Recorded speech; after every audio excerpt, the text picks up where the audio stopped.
బడికెళ్లే ఆడపిల్లలకు భద్రత ఉందా? చదువు చెప్పాల్సిన చోట వేధింపులా? తులసి వనంలోనో గంజాయి మొక్కల?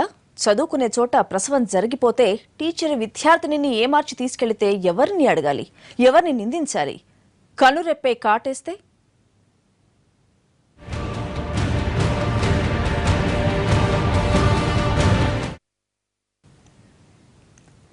చెప్పుకోవడానికే తలవంపుగా ఉంటుంది. ఇలాంటివి వినగానే మనసు భారమైపోతుంది.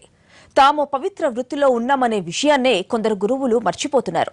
కీచకుల్లా మారి తమను దైవంగా భావించే పిల్లల పాలిట మృగాల్లా మారుతున్నారు. నల్గొండ జిల్లా సూర్యాపేటలో ఒకే రోజు 2 సంఘటనలు.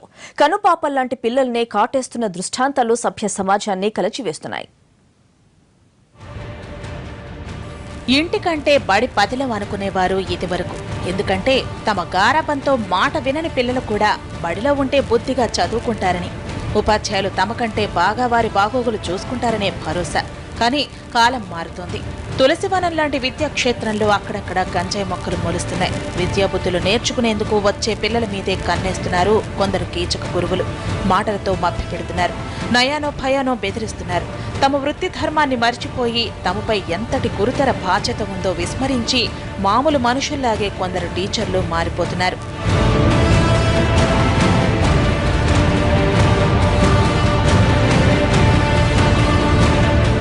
తల్లిదండ్రులు ఎంతో నమ్మకంతో తమ దగ్గరికి పంపిన పిల్లల్ని కన్నబిడ్డల్లా చూసుకోవాలి.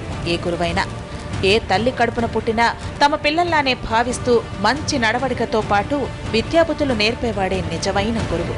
అంత నమ్మకం ఉండబట్టే బళ్ళో ఉన్నారంటే ఎంతో నిశ్చింతగా ఉంటారు తల్లిదండ్రులు. కానీ సగటు మనిషి బలహీనతలనే కొందరు గురువులు కూడా వంట పట్టించుకుంటున్నారు. ఇంకా మానసిక పరిపక్వత లేని పిల్లల్ని పెడదారి పట్టించేందుకు ప్రయత్నించే ప్రబుద్ధులు కొందరైతే ఆడే పాడే వయసులో ఉన్న చిన్నారుల్ని కూడా వక్రబుద్ధితో చూస్తూ వారిని లైంగికంగా వేధించే నీచులు ఇంకొందరు.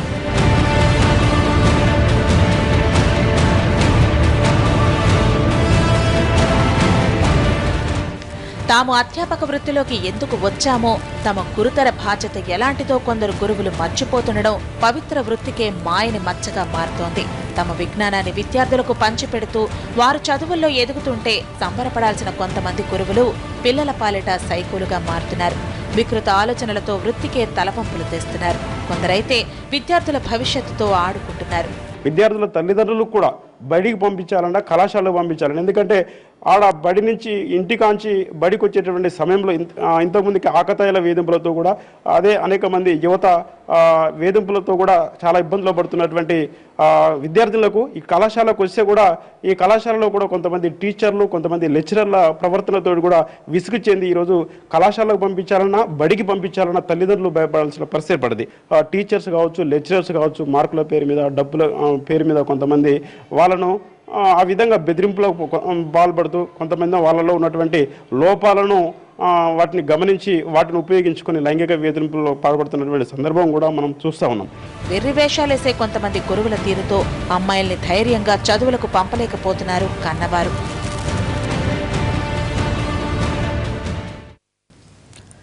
ఆ సంఘటన గురించి విన్నవాళ్లే తట్టుకోలేక తలపట్టుకుంటే ఇక కళ్లారా చూసిన వారి పరిస్థితి? చదువుకోవడానికి వచ్చిన విద్యార్థినితో ఏకంగా ఓ లాడ్జీలో దొరికిపోయాడో టీచర్ అనే పదాన్నే అవమానపరిచిన ఓ కీచకుడు. ఇంటర్ చదువుతున్న విద్యార్థినితో అనుచితంగా ప్రవర్తించాడు మరో ప్రబుద్ధుడు. ఒకే జిల్లాలో ఒకే ప్రాంతంలో 2 సంఘటనలు. ఇలా చూడాలి.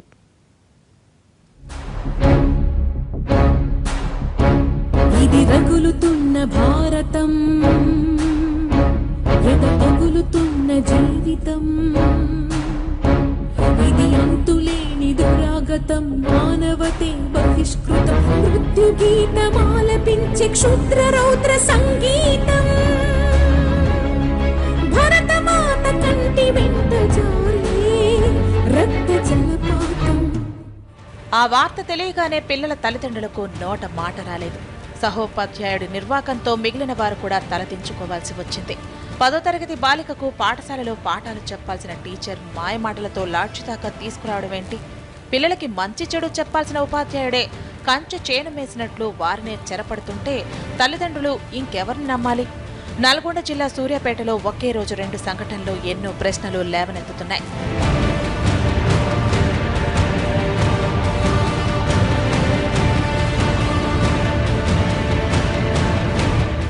రెండు తెలుగు రాష్ట్రాలకు నట్టనడుమున ఉన్న సూర్యాపేటలో చాలా విద్యా సంస్థలున్నాయి. తెలంగాణ వ్యాప్తంగా విద్యార్థులు ఇక్కడ విద్యను అభ్యసిస్తున్నారు. ఓ విధంగా చెప్పాలంటే విద్యా సంస్థల హబ్గా ఉంది సూర్యాపేట. విద్యాపరంగా సూర్యాపేట ఓ మంచి పేరు ప్రఖ్యాతులు పొందుతున్న సమయంలో ఇలాంటి సంఘటనలు అందరినీ కలిచివేస్తున్నాయి. ముఖ్యంగా ప్రభుత్వ స్కూళ్లలో విద్యార్థులతో ఇలాంటి దుశ్చర్యల్ని ఎవరూ జీర్ణించుకోలేకపోతున్నారు. ఇతనెవరో తెలుసా? పిల్లల్ని సొంత బిడ్డలా చూసుకోవాల్సిన ఉపాధ్యాయుడు. పేరు నెల్లూరి నాగేశ్వరరావు. ఖమ్మం జిల్లా నేలకొండపల్లి మండలం మండరాజుపల్లికి చెందిన నాగేశ్వరరావు ఆంగ్ల ఉపాధ్యాయుడిగా 6 ఏళ్లుగా జడ్పీ ఉన్నత పాఠశాలలో పనిచేస్తున్నాడు. బాలికలతో చనువుగా మెలుగుతున్న నిజస్వరూపం బయటపడేదాకా ఇతని మనసులోని కల్మషాన్ని ఎవరూ గుర్తించలేకపోయారు.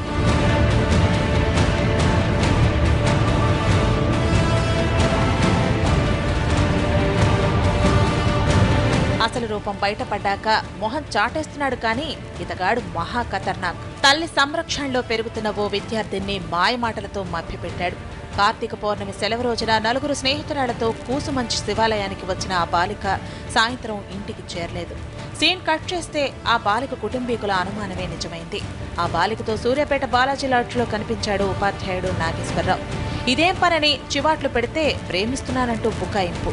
వేల మంది తల్లిదండ్రులు సభ్య సమాజం గౌరవిస్తున్నటువంటి సొసైటీలో అత్యంత పవిత్రంగా భావించినటువంటి ఉపాధ్యాయ వృత్తిలో ఉన్నటువంటి కొంతమంది ఉపాధ్యాయులు కావచ్చు, లెక్చరర్లు కావచ్చు, ఈ విధంగా చేయడం సభ్య సమాజం చాలా తలదించుకునే విధంగా ఉంది.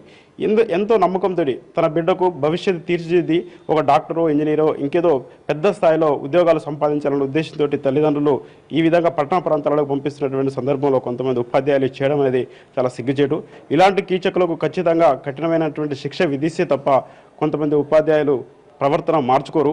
తండ్రి తర్వాత ఆదరించాల్సినటువంటి గురువులే ఇవాళ విద్యార్థులను కాటేసే విషసర్పాలుగా మారారు. దీనిపైన పై అధికారులు కానీ, సంబంధించినటువంటి డిఓ కానీ, కలెక్టర్లు కానీ స్పందించకుండా దీని విద్యార్థులకు అనేక చట్టాలున్నా ఏ ఒక్క చట్టం ఇంప్లిమెంట్ చేయకుండా ఇవాళ పేద విద్యార్థులకు రక్షణ కల్పించడంలో ఇంకా ఈ ప్రభుత్వం పూర్తిగా విఫలమైందని మేము భావిస్తా ఉన్నాం. విద్యార్థినే మభ్యపెట్టి మరో చోటికి తీసుకెళ్లిన ఇలాంటి ఉపాధ్యాయుల సంరక్షణలో అమ్మాయిలకు రక్షణ ఎక్కడ? విషయం బయటపడకపోతే ఉపాధ్యాయుడి ముసుగులో ఇంకెందరిని వంచేవాడు, ఇంకెందరి జీవితాలతో ఆడుకునేవాడు. ఇది రగులుతున్న భారతం, ఎద పగులుతున్న జీవితం. ఇది అంతులేని దురాగతం, మానవతే బహిష్కృతం. మృత్యు గీతమాలపించే క్షుద్ర రౌద్ర సంగీతం. క్లాసులోకి రాగానే గౌరవంగా లేచి నిల్చునే పిల్లల్ని ఎలా చూసుకోవాలి? గురువు ఆశీస్సులుంటే చాలనుకునే పిల్లలతో ఎలా మెలగాలి? అలాంటి వారు ఒకరా ఇద్దరా అనేది కాదు. అలాంటి చీడ పురుగులు అరైనా అరకురైనా మొత్తం వ్యవస్థకే చెదలు పట్టే ప్రమాదం లేకపోలేదు. తప్పు చేయడమే నేరమైతే సానుభూతితో అలాంటి వారిని వెనకేసుకురావడం అంతకు మించిన నేరం.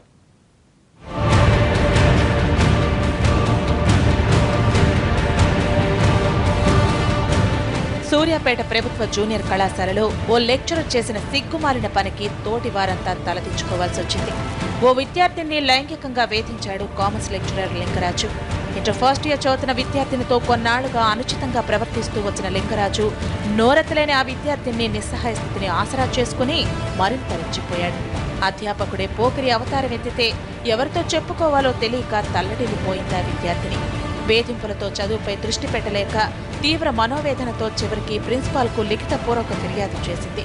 దీంతో సదరు కాంట్రాక్ట్ లెక్చరర్ని అధికారులు సస్పెండ్ చేసినట్లు ప్రకటించారు. ఇదే ఇష్యూ జరుగుతూ ఉన్నాయి కాబట్టి మరి సూర్యాపేట పైన ఎక్కువ దృష్టి పెట్టి మరి ఆ ఒక లెక్చర్ కావచ్చు, ఆ ఒక టీచర్ కావచ్చు, ఏ కామన్ ఏ విధంగా చేసినా కూడా ఎంబడే శిక్షిస్తేనే ఇటువంటి సంఘటనలు మళ్ళీ సూర్యాపేటలో జరగవని చెప్పి స్టూడెంట్స్ పై టీచర్లు ఇలాంటి అసభ్యకరమైన ప్రవర్తనలు మార్చుకోవాలని, ఇలాంటి తప్పుడు ప్రవర్తనకి పాల్పడిన టీచర్లను అందరినీ కఠినంగా శిక్షించాలని నేను డిమాండ్ చేస్తున్నాను.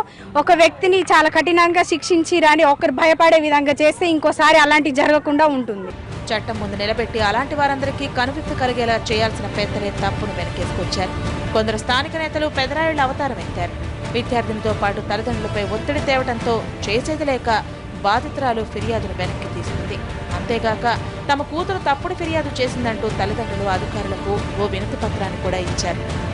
చేసిన తప్పును కప్పిపుచ్చుకునేందుకు వారిపై ఎంతటి ఒత్తిడి తెచ్చి ఉంటారో దీన్ని బట్టే అర్థం చేసుకోవచ్చు.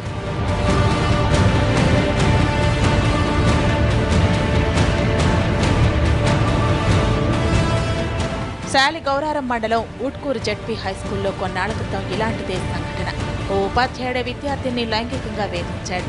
మాస్టారి ఆగడాలు శృతిమించడంతో చివరికి విద్యార్థిని తన తల్లికి చెప్పింది. దీంతో స్థానికుల సహాయంతో ఆ ఉపాధ్యాయుడిని నిలదీశారు. విద్యార్థి సంఘాలు, మహిళా సంఘాలు పాఠశాల ముందు ధర్నా నిర్వహించాయి. గతంలో కూడా ఇలాంటి కీచక చర్యలకు పాల్పడినట్లు బయటికి రావడంతో ఆ టీచర్పై కఠిన చర్యలు తీసుకోవాలంటూ ఆందోళనకు దిగారు. ఆగస్టు 2వ వారంలో పెన్పహాడ్ జడ్పీ పాఠశాలలో పీఈటీ పనిచేస్తున్న 5-10 వయసు దాటిన ఓ పెద్ద ఆయన చిల్లర బుద్ధులు బయటపడ్డాయి. స్కూల్ గేమ్స్ కు తీసుకొచ్చిన 14 మంది 10th విద్యార్థులతో అనుచితంగా ప్రవర్తించాడు ఆ వ్యాయామ ఉపాధ్యాయుడు. సూర్యాపేటలోని తన నివాసంలోనే బస ఏర్పాటు చేసి అర్ధరాత్రి తర్వాత వారిని వేధించాడు. సార్ చేష్టలతో ఆ విద్యార్థులంతా షాక్ తిన్నారు. చివరికి విద్యార్థి సంఘాలు ఆందోళనకు దిగాయి. షరా మామూలే. కొందరు రంగప్రవేశం చేసి విద్యార్థినులు తప్పుడు ఫిర్యాదు చేశారని వివరణ లేఖ ఇప్పించారు. టీచర్స్ వాళ్ళ మైండ్ సెట్ చేంజ్ చేసుకోవాలి. పిల్లలు చిన్న పిల్లలు అంటే నా కూతురుతో సమానం, నా కొడుకుతో సమానం అనుకున్నారనుకో ఆటోమేటిక్గా ఇలాంటివి ఏం జరగవు. మమ్మల్ని కూడా ఒక బిడ్డలాగా చూసుకొని మాకు కూడా లెసన్స్ చెప్పితే మేము కూడా సరిగ్గా ఉంటాము. అది కాకుండా మిస్బిహేవ్ చేయడం వల్ల అలా ఇలా చేసేస్తే మేము కూడా చాలా ఇబ్బందులు ఎదుర్కోవాల్సి వస్తాయి. మాకు కూడా ఫ్యూచర్లో చాలా ప్రాబ్లమ్స్ వస్తాయి సార్. ఉద్యోగం ఊడుతుందనో, పరువు పోతుందనో కొందరు నయానో భయానో నచ్చ చెప్పడం, ఇలాంటి కీచకులు చట్టం కోరల నుంచి తప్పించుకోవటం, తప్పొప్పుల గురించి చెప్పాల్సిన వాడే తప్పు చేస్తే ఎందుకు క్షమించాలి? పాపమని ఎందుకు వదిలేయాలి? కొందరు ఉపాధ్యాయులు, లెక్చరర్ల మైండ్ సెట్ మారాలని, పవిత్రమైన వృత్తి విలువలు కాపాడాలనే ఏ విద్యార్థి అయినా కోరుకునేది. స్టూడెంట్స్ని డౌట్స్ అడుగుతాం, ఏమైనా క్లారిఫై చేసుకోవడానికి అడుగుతాం. కాబట్టి వాటి వరకే సమాధానం ఇచ్చి మాకు అట్లా కోఆపరేట్ చేయాలి. కానీ మా మీద ఇట్లా అగత్యాలు కానీ వేరే ఫీలింగ్తో పెట్టి చూడడం కానీ ఇలాంటివి చేయొద్దని మేము మనవి చేసుకుంటున్నాం. స్కూల్లోనో కాలేజీలోనో ఇలా జరుగుతోందని చెప్పుకుంటే కన్నవారు చదువు మాన్పిస్తారని భయం. తొందరపడి చెప్పుకోలేక, అలాగని వేధింపులు భరించలేక కొందరు పిల్లలు నలిగిపోతున్నారు. వృత్తికి కళంకం తెచ్చే వారిపై కఠిన చర్యలు తీసుకోవాలని, మిగతా వారు భయపడేలా చర్యలు తీసుకుంటే ఇలాంటివి పునరావృతం కాకుండా ఉంటాయని కొందరు విద్యార్థులు అభిప్రాయపడుతున్నారు. ఎక్కడ స్వేచ్ఛ లేకుండా ఏది లేకుండా ఇలా జరుగుతున్నాయి అనేసి వాళ్ళ విద్య ఆపడం కానీ లేకపోతే ఇంట్లోనే ఉంచడాలు కానీ ఎక్కడికి వెళ్లకుండా వాళ్ళకి విద్య కానీ ఏదైనా జరగకుండా వాళ్ళు భయపడుతూ చాలా ఎన్నో కారణాలకి ఇబ్బంది పడుతుంటారు. కాబట్టి అలాంటిది ఏం జరగకుండా దయచేసి మంచిగా చదువు నేర్పించి మంచి విద్యలో అభ్యసించి ముందు మా భవిష్యత్తు నిలబెట్టాలని కోరుతున్నాము. ఇక్కడ ఉన్నటువంటి పిల్లలు కూడా నా కుటుంబము వీళ్ళందరూ కూడా నా యొక్క పిల్లలే అన్నట్టుగా భావించి ప్రతి ఒక్కరు కూడా అలాగే విద్యా బుద్ధులు నేర్పాలి. అలాంటి భావన లేనప్పుడు వాళ్ళు ఖచ్చితంగా టీచర్ కాకూడదు. ఆడపిల్ల ఇంటి నుంచి బయలుదేరి తిరిగి ఇంటికి చేరేదాకా ఆందోళనే. ఆత్మస్థైర్యం పెంచుకుంటే తప్ప సమాజంలో ఎదురవుతున్న సవాళ్ళని ఎదుర్కోలేమని ఈ కాలపు అమ్మాయిలు గ్రహిస్తున్నారు. తమను తాము రక్షించుకునేందుకు కొన్ని చోట్ల కరాటే శిక్షణ తీసుకుంటున్నారు. ప్రశ్నించే తత్వాన్ని, పోరాడే లక్షణాన్ని అలవర్చుకుంటేనే కీచకుల్ని ఎదిరించగలమని, స్వశక్తితో ఎదగలమని తెలుసుకుని ఆ దిశగా అడుగులేస్తున్నారు.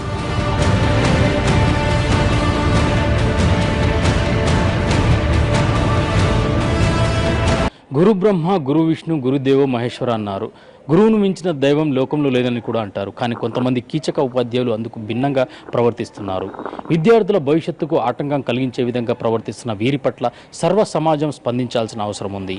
అటువైపుగా పకడ్బందీ చర్యలు తీసుకోవాల్సిన బాధ్యత ప్రభుత్వంపై ఉంది. కెమెరా పర్సన్ వెంకట్తో సమీ, ఎన్టీవీ, నల్గొండ. ఇది కీచక టీచర్లపై స్పెషల్ ఫోకస్. నమస్తే.